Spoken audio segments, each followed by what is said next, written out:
It's Julie. And Isa. Just gonna enjoy my apples and peanut butter and edit a video in the other room while y'all guys have your own alone time. So guys, today I am here to film my riding story video. I've actually written down some notes on like dates and stuff, so hopefully mine's a little more chronologically correct, but I don't know if it will be. Let's get started. So I started riding when I was 4 years old, and my dad's super close family friend had two nieces, Morgan and Cassandra, who were in high school and owned horses and kept horses at their house and rode. I was super interested in riding, so I started riding with them at their house, and I was 4, so obviously I didn't really know what I was doing. I would just like ride Western with them and hang out and have fun and go on trail rides, and like it was just super laid back and really chill. So yeah, I just kind of did that with them for like 2 summers. Morgan and Cassandra would go to Florida in the winter, and then they would summer in our area. So when they were in Florida, they recommended that I ride with like one of their 4-H trainers, I believe. That's what she was, and she like managed a barn, and Morgan and Cassandra kept their horses at this barn in the winter because they wouldn't bring their horses to Florida. I got to ride the same horses. I didn't ride a ton in the winter just because I was young and it was cold, and my mom has like very distinct memories of this indoor arena being super dusty. So like she didn't like going there. I rode with like them in the summer for I think like 2 years-ish. I think my mom knew I wanted to do more English riding instead of Western and like take it a little bit more seriously. So I started taking lessons at this other barn, which was fun and like safe, but it wasn't the best like educational experience for me. I literally was like jumping cross rails before I even knew how to canter. They also didn't have an indoor, so I was only taking lessons there in the summer, and I think I took lessons there for about 2 summers. By that time I was like 7 or 8, and then in the winter I still would take a couple lessons here and there with, I think her name was Cindy. She actually recommended my current trainer to my mom. I don't really know like why we felt the need to switch, but we did.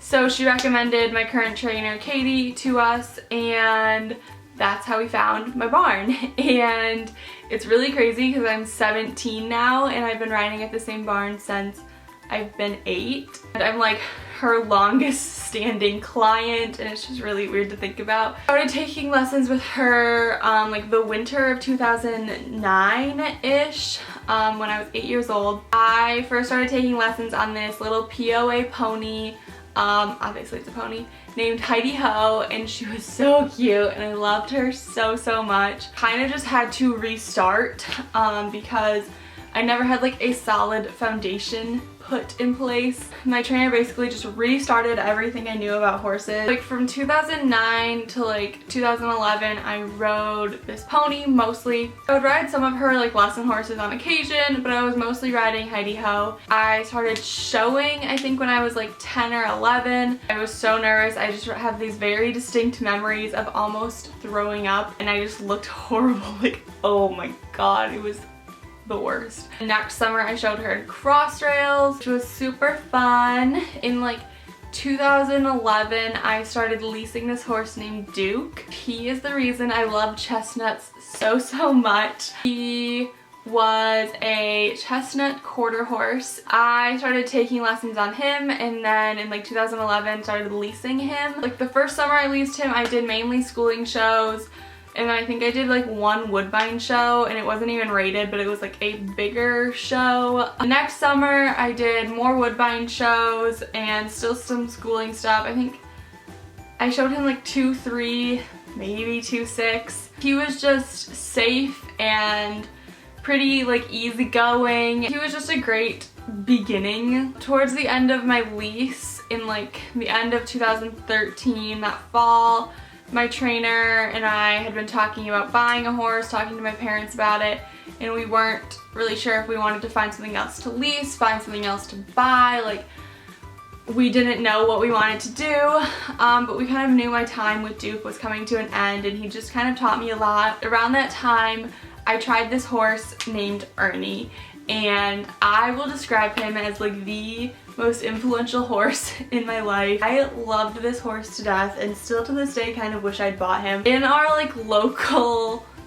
like barn area, he's kind of a legend because he has no tail. One of my trainer's like friends who lives like 2 hours away from us, who owns a barn and is a trainer, bought him. He was previously a Western like show horse. He is a quarter horse, but he was built like a thoroughbred, like 100% like a thoroughbred. When he was still like a Western show horse, they had injected his tail with something to try and like make it so he couldn't swish the flies away, so it looked more appealing, which is so sad. Something went wrong with it, and they had to like amputate most of his tail, and then his tailbone kind of stuck out to the side, and it was super unique, and like just everyone knew who he was, and he was super athletic. My trainer's trainer friend had owned him for a long time and then sold him to like one of my trainer's clients, and then she was ready to sell him. I tried him, but I had wanted to do more of the hunters,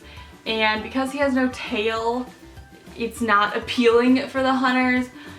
If I'd ended up buying him, I think I would have switched to the jumpers. I tried him and like fell in love with him. I think I jumped him like maybe 3 foot on the first time I rode him, which was like a big deal for me at that time. I was having this huge debate in my head because I didn't know what to do. And this girl who rode him when he was at his previous barn, who loved him to death, ended up buying him, but she lived in New York City at the time. So she bought him, but like wanted to keep him in Michigan, and was like, eventually it will be our time to like reunite. I leased him from her for like 3.5 months. I leased him until I got Penny, and it was awesome. I've said multiple times I wish I could have like had that experience with him like now, because I'm so much more experienced and knowledgeable as a rider.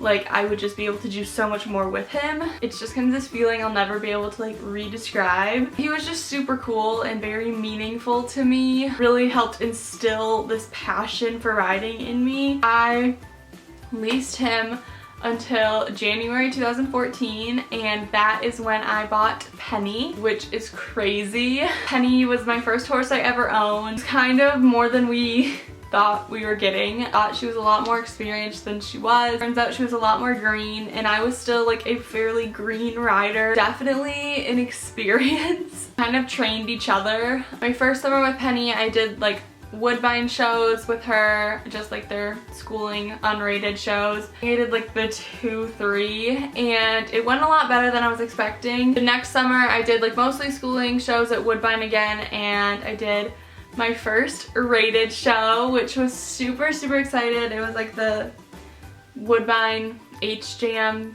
medal finals or something, and I was just so excited to finally be doing that. Also, 2 years I owned her, I did the Greg Best clinic, which Greg Best is a US Olympic rider. I think he won a silver medal. If you were to ever get a chance to ride with him, I think he's done teaching clinics for the most part now, but if you ever do, he's amazing, and I wish he was still teaching. I just thought I'd mention that because it was just an amazing experience I got to have with Penny and him. Next summer, which was the summer of 2016, at that point we had our YouTube channel.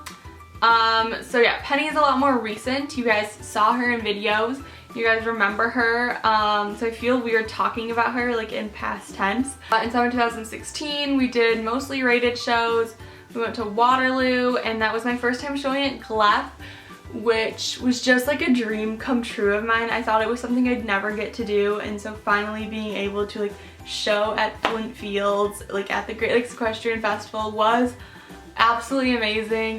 We didn't do that well, but I was still very proud. The end of summer / fall of 2016, we decided to sell her. I still get a lot of questions about it to this day. Basically, the reason we decided to sell her is because I'd outgrown her more like mentally than physically. As I said, we were both green like when we bought her, and we taught each other both so much, and I think it was her time to go teach someone else all the knowledge she has. So she wasn't super competitive in the hunters. She was an amazing horse and could literally do anything you want. She could have evented, done dressage, done the hunters, done the jumpers, literally could have done Western, like she just could have done anything. But I wanted to be more competitive in the hunters, and I wouldn't have been able to do that if I'd kept her. It took a while to sell her. We put her up for sale in like August 2016. We didn't sell her until February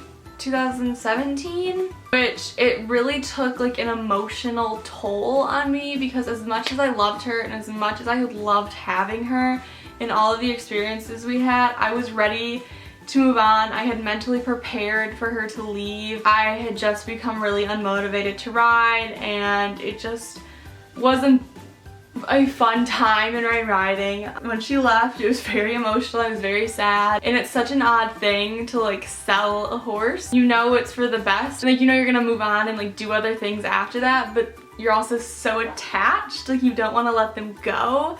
So it's like a very fine line. I tried Friday. You all remember this, I'm sure, unless you're brand new. I tried him in March of 2017, so almost a year ago. I just loved him, and he had so much potential. It definitely was a different experience for me, and it just was a learning experience. He's taught me a lot. Got to show him once at Waterloo, and it went okay. It could have gone a lot better, but it also could have gone a lot worse. Then like a week and a half after we got home from Waterloo, he cut open his leg. I will like put links somewhere, I don't know where it is, to videos I've made explaining what happened to him. But basically he cut open his leg, ripped out the stitches. It took forever and ever to heal, and then finally in like September, I got to start riding him again. And we had just started jumping this December 2017, January 2018,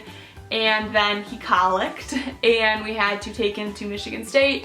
He did not need surgery. Also have a whole video about that if you want to hear about it in depth. So now, as of February 2018, he is healthy, and we are still bringing back his fitness, and we have lots of exciting plans for showing this summer, and I'm so excited. Flashback, because Friday got injured, I showed this horse named Dakota, which you guys probably all know as Coda because that's like the only thing I call him.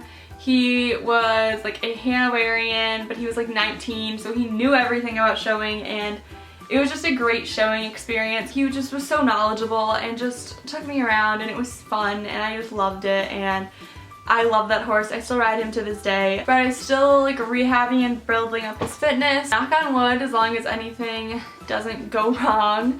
I'll be showing him a bunch this summer, and make sure you subscribe because there's gonna be a ton of fun videos and a ton of vlogs when we start showing.